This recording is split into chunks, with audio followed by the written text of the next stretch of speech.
When I found out I was pregnant, it was the day before my 18th birthday. I took 4 at-home pregnancy tests thinking that one of them would be wrong.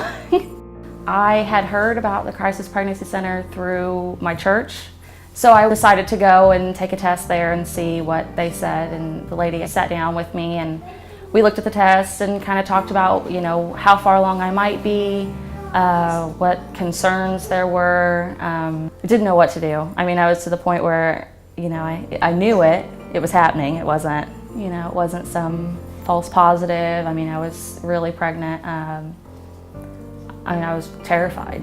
I had gotten accepted at IU. I already had a roommate.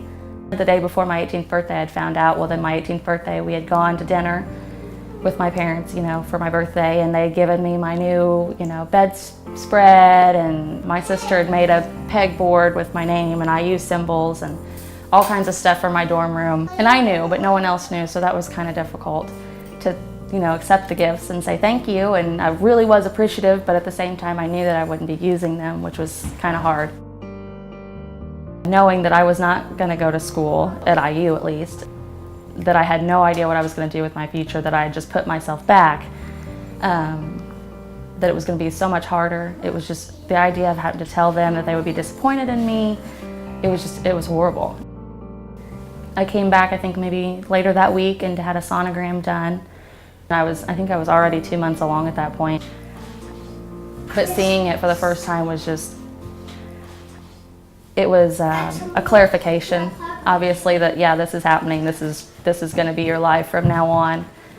But at the same time, it was like this instant, I have a baby and I'm going to love him. And I mean, it was just a whole rush of emotions all together. I think I cried at home, I was in my room and I was just looking at these pictures like, this is real, this is happening. I'm going to have someone that's going to be, relying on me forever. I've got to make choices, and I've got to make them now, and I've got to get ready.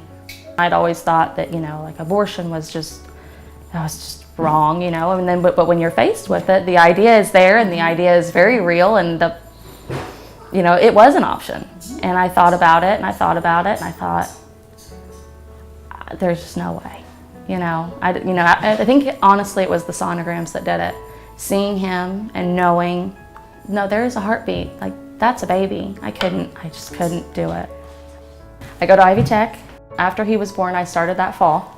I remember, sitting there, cross-legged, he's laying in my lap, holding the bottle and typing a paper, Hopefully, I'll be done this May.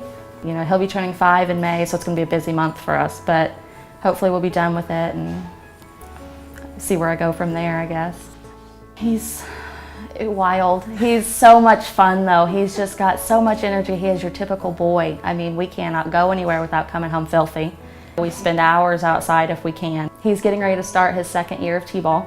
He likes to play. He loves to hit the ball, run bases. Sometimes he goes backwards, but he likes to run anyways. He's just so much fun. He's got so much energy. He just keeps me on my toes. He says the most random things. He likes to tell jokes. He tells knock-knock jokes, and they're terrible. But it's just, it's just fun. Thank you for supporting it. I mean, it's a great place. I really think that what you guys do is wonderful.